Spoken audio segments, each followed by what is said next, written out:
کہ کہیں سلیمان اور سلیمان کا لشکر تمہیں کچل نہ دے. اللہ اکبر. بھائی کچلنے کا تعلق تو پیر سے ہے. جب انسان چلتا ہے زمین پر تو جو مخلوق ہوتی ہے، حالانکہ کہا یہ گیا کہ انسان دیکھ کے چلے اگر مخلوق کا پیر بچائے، لیکن جو ہے انسان چل رہا ہے اسے نہیں معلوم، تو یہ خطاکار نہیں ہے. لیکن یہ چونٹی نے کیوں کہا کہ کہیں سلیمان اور سلیمان کا لشکر تمہیں کچلنا ہے. کچلنے کا تعلق ہوتا ہے زمین پہ چلنے سے، اور جناب سلیمان ہے تخت پر، اور تخت ہے ہوا کے دوش پر. تو پھر یہ کیوں کہا کہ سلیمان اور سلیمان کا لشکر تمہیں کچل نہ دے. اللہ اکبر. ایک صلوات پڑھے بر محمد والے. اب سنیں جملہ. آج آپ نے فرمایا کہ جناب سلیمان کا تخت ہوا پہ بلند تھا. اللہ اکبر. ہوا پہ بلند تھا، اور جب وہ گزرے اس وادی سے تو چونٹیوں کے سردار نے کہا کہ اپنے اپنے بلوں میں چلی جاؤ. جیسے ہی یہ جملہ کہا کہ کہیں سلیمان اور سلیمان کا لشکر تمہیں کچل نہ دے، فوراً جناب سلیمان نے ان چونٹیوں کے سردار کو بلایا. اللہ اکبر. اب بلانے کے بعد اپنے ہاتھ پہ رکھا، اور رکھنے کے بعد یہ کہا جب تمہیں معلوم نہیں ہے کہ میں نبی ہوں، میں معصوم ہوں، میں کیوں تمہیں کچلوں گا؟ تم نے کہا کیوں؟ کہا سلیمان بات یہ ہے کہ تمہارے تخت کا رنگ جو ہے وہ بہت اچھا ہے، تمہارے جو ساتھی ہیں بہت اچھا لباس پہنے ہوئے ہیں، آپ شان و شوکت کے ساتھ ہیں، کہیں یہ آپ کے لشکر کا اور آپ کے تخت کا رنگ روپ دیکھ کر دنیا کی دیوانی نہ ہو جائے، اس لیے میں نے کہا کہ اپنے اپنے بلوں میں چلی جاؤ. صلوات پڑھے بر محمد.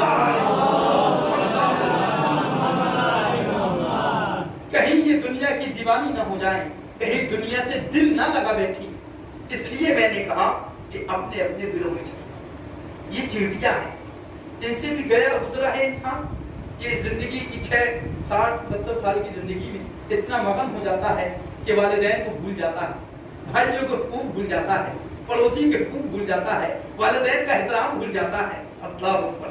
اے ماہ رمضان اور 2 مہینے 8 دن جو مسلسل مجلسیں ہوتی ہیں، 4 دن باقی رہ گئے ہیں. ویسے تو ہمارا کوئی دفعہ نہیں ہے کہ ہم ذکر اہل بیت نہ کریں، لیکن نماز کے بعد امام حسین کی بارگاہ میں ہم سلام پیش کرتے ہیں. کوئی بھی لمحہ ایسا نہیں زندگی کا جو خالی ہو. تو یہ چینٹی دیکھیے عزیزان محترم کیا کہہ رہی ہے؟ کہیں یہ دنیا کی دیوانی نہ ہو جائے، دنیا کی فریفتہ نہ ہو جائے، کہیں اپنے خالق کو نہ بھول جائے، اس کا ذکر کو فراموش نہ کر دے. اللہ اکبر. اور یہ انسان ہے کہ اس دنیا کے رنگ میں اتنا ڈھل گیا کہ نہ اسے نماز کا ہوش ہے، نہ اسے بزرگوں کے احترام کا ہوش ہے، نہ اسے والدین کے احترام کا ہوش ہے، نہ بھائیوں کا حقوق کو جانتا ہے. عزیزان محترم تو دیکھیے دوسرا سوال جناب سلیمان سے، جناب سلیمان نے چونٹی سے طرف جو سردار چونٹیوں کا یہ بتاؤ کہ کون افضل ہے؟ اللہ اکبر. کون افضل ہے؟ میں افضل ہوں یا تم افضل ہو؟ میں افضل ہوں یا تم افضل ہو؟ چونٹی مسکرائی اور مسکرا کے کہتی ہے کہ میں افضل. کہا کیسے؟ میں اللہ کا نبی ہوں، تو چھوٹی سی مخلوق ہے. کہا آپ اللہ کے نبی صحیح، لیکن میں اس وقت نبی کے ہاتھ پہ ہوں. اللہ اکبر. نبی کے ہاتھ پہ ہوں، میں افضل ہوں. ارے مسلمانوں، اگر چھوٹی سی مخلوق نبی کے ہاتھ پہ آ جائے تو وہ نبی سے افضل ہوتی ہے. تو غدیر کے میدان میں اگر علی نبی کے ہاتھ پہ، صلوات پڑھے بر محمد، علی افضل کیوں؟ تو جس نبی کے ہاتھ پر علی ہو کتنے افضل ہوں گے اس امت سے. لیکن اب کو چھین لیا گیا عزیزان محترم، اور جو ہے غاصب بیٹھ گئے تخت حکومت پر. ایک تو یہ کہ یہ دنیا کی بیماری. آخری واقعہ 2 چھاتی میں وہ یہ، اسی وادی سے توجہ کیجئے گا، چونٹیوں کی وادی سے زمانہ گزرا، حالات گزرے، جناب سلمان کے ساتھ امیر کائنات کا سفر ہوا. اللہ اکبر. امیر کائنات کا وہاں سے گزر ہوا. چونٹیوں کے سردار نے کہا اپنے اپنے بلوں سے نکل آؤ. اللہ اکبر. اللہ اکبر. ادھر جناب سلیمان دیکھیے، یہ سلیمان ہے، اور یہ جو اب گزر رہے ہیں یہ فقر سلیمان ہے. اللہ اکبر. جناب سلمان کی اگر تذکیر بنائی جائے، مثلاً رجل کے معنی ہے مرد، آدمی، رجال چھوٹا مرد، سلیمان کا تذکیر بنتا ہے سلمان، سلمان کا تذکیر بنتا ہے سلیمان۔ اللہ اکبر، اللہ اکبر۔ جناب سلمان کے ساتھ امیر کائنات کا گزر ہوا، اسی چیٹیوں کے سردار نے کہا اپنے اپنے بلوں سے نکل آؤ، اس لیے کہ وہ جا رہا ہے جس کا چہرہ دیکھنا عبادت ہے۔ صلوات پڑھے بر محمد وہ جا رہا ہے جس کا چہرہ دیکھنا عبادت ہے۔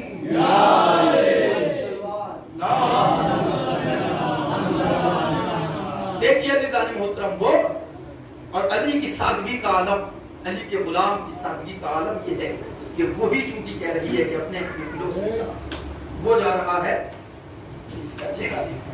سوچئے کہ علی کا جو چہرہ تھا کتنا پرکشش تھا کہ چہرے کو دیکھ کے انسان کو آخرت کی یاد آتی تھی، اللہ کی یاد آتی تھی، جس سے اللہ پہچانا جائے انہیں آل محمد کہتے ہیں۔ چلے امام فرماتے ہیں کہ اللہ کی پہچان نہ ہوتی اگر ہم نہ ہوتے، اللہ ہماری وجہ سے پہچانا گیا، اللہ ہماری وجہ سے پہچانا گیا، اس لیے کہ تخت حکومت پر بیٹھ کر آپ کیا کہ بیٹے نے یہی تو کہا تھا کوئی خدا نہیں ہے، کوئی وحی نہیں آئی، کوئی قرآن نہیں آیا۔ جب قرآن کی نفی کی جا رہی تھی تو والی سے قرآن اٹھا اور اس نے اٹھ کے بتایا کہ اللہ بھی ہے، وحی بھی آئی تھی، قرآن بھی آیا۔ عزیزان محترم، امام حسین کا تابوت آپ کے سامنے رکھا ہوا ہے اور اللہ نے جو وعدہ کیا وہ اللہ وعدہ نبھا رہا۔ امام حسین دین کو بچایا، اسلام کو بچایا، شریعت کو بچایا، اور اللہ نے حضور قرآن جو وعدہ ہے کہ فذکرونی اذکرکم، اے میرے بندے میرا ذکر کر میں تیرا ذکر کروں گا، اور اللہ جو ہے پورا کر رہا۔ آپ مجھے بتائیے کون انسان ہے جو میر انیس میر لطیف کو نہیں جانتا؟ سب نے نام سنا ہے، مرسی سنی، حالانکہ ان کے زمانے میں نہیں تھی، اس لیے کہ انہوں نے اس کا تذکرہ کیا جن کا ذکر اللہ کا ذکر تھا۔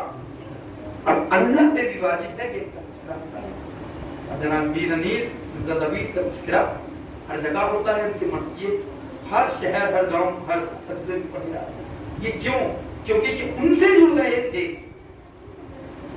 کہ جنہوں نے اللہ کا ذکر کیا تھا، جنہوں نے اللہ کی معرفت لوگوں تک پہنچائی۔ عزیزان محترم، اللہ نے وعدہ کیا اور اللہ نبھا رہا ہے، اور یہ مجلس اس بات کی دلیل ہے کہ اللہ اپنا وعدہ نبھا رہا ہے۔ عزیزان محترم، امام حسین کا تابوت سجا ہوا، جناب زینب مریم مقام قید شام سے چھٹ کے کربلا آئی ہیں اربعین پر۔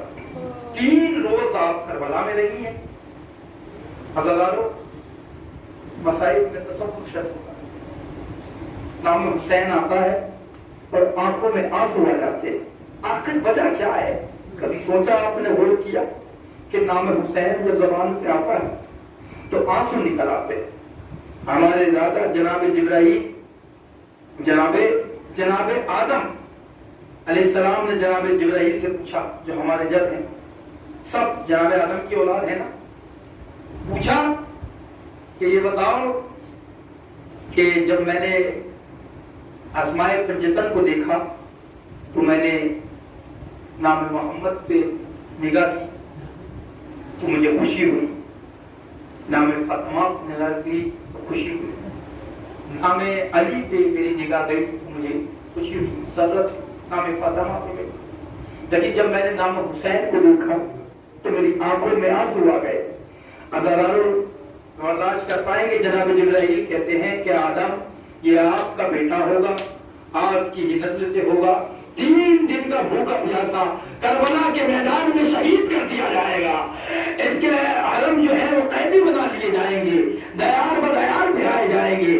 عزادارو غریب بہن اپنے غریب بھائی کا چہرہ بنانے کے لیے آئی تھی، آپ نے مسائل بھی سنے تھے، اور عزادارو 3 دن تک جناب زینب کربلا میں رہی ہیں۔ اس کے بعد یہ قافلہ چلا ہے مدینے کی طرف۔ چند جملے جو ہے مدینے میں جو جناب زینب آئی ہیں، یہ لوٹا ہوا قافلہ آیا ہے حسین کا، بس اس کے پیش کرتے ہیں اور مجلس تمام ہے، عبادت تمام ہے، نہ پتہ اگلے برس کون رہے کون نہ رہے۔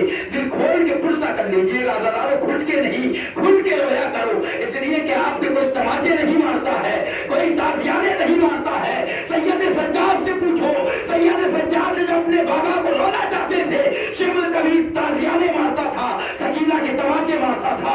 عزادارو ایک یا دو ربیع اول کو یہ قافلہ والد مدینہ ہوا ہے، لیکن مدینے میں جب مدینے کی دیواریں نظر آ رہی تھی تو یہ قافلہ ایک دن تک شہر مدینہ سے باہر رکا ہے، اور یہ مدینہ رکا ہے عزادارو۔ اس کے بعد امام نے بشیر ابن جزلم سے یہ کہا کہ جاؤ اور جا کے مدینے میں اور محلہ بنی ہاشم میں خبر کر دو کہ حسین کا جو قافلہ گیا تھا وہ واپس آ رہا ہے، حسین کا جو قافلہ گیا تھا وہ واپس آ رہا ہے۔ عزادارو بشیر جو ہے تو مسجد نبوی آتے ہیں اور آنے کے بعد اعلان کرتے ہیں، اہل مدینہ، ارے حسین جو قافلہ لے کے گئے تھے وہ واپس آ رہا ہے، کہ ہم مدینے کے باہر ہے، شہر مدینہ کے باہر وہ قافلہ رکا ہوا ہے۔ تمام مدینے کے لوگ مدینے سے باہر جانے لگے۔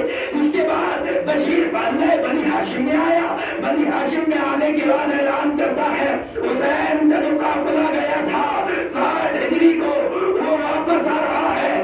عزادارو ارے ایک ضعیفہ دروازے پر بیٹھی تھی، شاید یہ بیوی دروازے پہ کسی کا انتظار کیا کرتی تھی، ایک مرتبہ وہ کہتی ہے کہ اے چچا محمد حنفیہ، آپ نے سنا کہ بشیر کیا کہہ رہا ہے؟ مدینے سے باہر حسین کا وہ قافلہ جو گیا تھا وہ واپس آ گیا ہے۔ عزادارو تمام اہل بنی ہاشم جو ہے جناب محمد حنفیہ کے ساتھ مدینے کے باہر ہے۔ عزادارو بشیر اعلان کرتا جاتا تھا، اس کے بعد کہتا جاتا تھا کہ حسین مارے گئے، حسین مارے گئے۔ ایک معظمہ تھی جس کے ہاتھ میں ایسا تھا، جس کی آنکھوں کی بینائی چلی گئی تھی، وہ کہتی ہے بشیر تو کیا کہہ رہا ہے کہ حسین مارے گئے؟ کہا حسین مارے گئے، کہا میں برداشت نہیں کر سکتی، میں یہ مان نہیں سکتی، اس لیے کہ حسین کے ساتھ میرا بیٹا عباس گیا تھا، مجھے یہ یقین نہیں ہوتا کہ عباس کے ہوتے ہوئے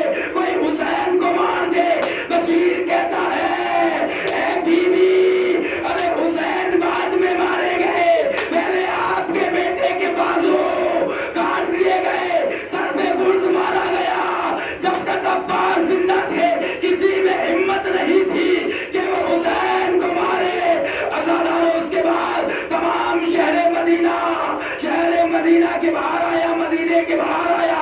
عزادارو محمد حنفیہ جب آئے ہیں مدینے کے باہر، عزادارو جناب سجاد کو پہچان نہ سکے، جناب امام سجادی کے پاس جا کے کہتے ہیں اے ضعیف شخص، کیا تو جانتا ہے میرا ایک بھتیجا تھا جو 24 برس کا جوان تھا۔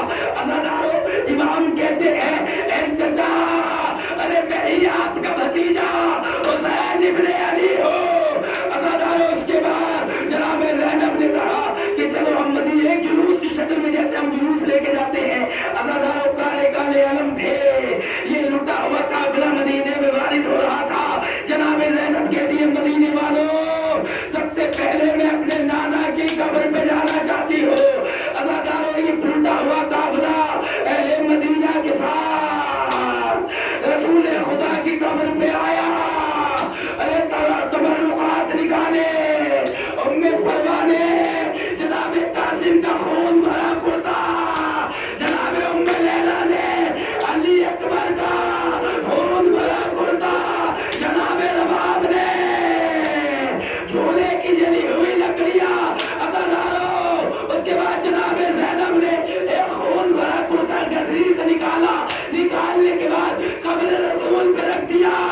ارے اس کرتے میں تیروں کے نشان تھے، بھالوں کے نشان تھے، پرچیوں کے نشان تھے، علی اکبر کا خون تھا، اصغر کا خون تھا، قاسم کی لاش کے ٹکڑوں کے خون تھے، اور یہ بیان کرتی ہوئی جناب زینب کہتی ہے اے نانا، ارے آپ کا مار آیا، آپ کا نوازا مار دیا گیا، یہ خون بھرا کرتا زینب لائی ہے قبر رسول کا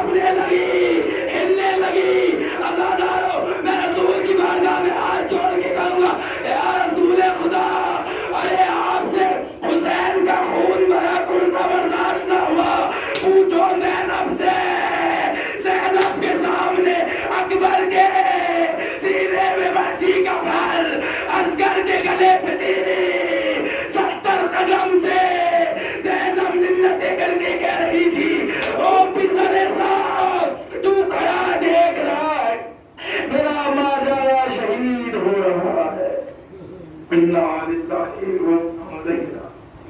قسم قضائی و تسلیمہ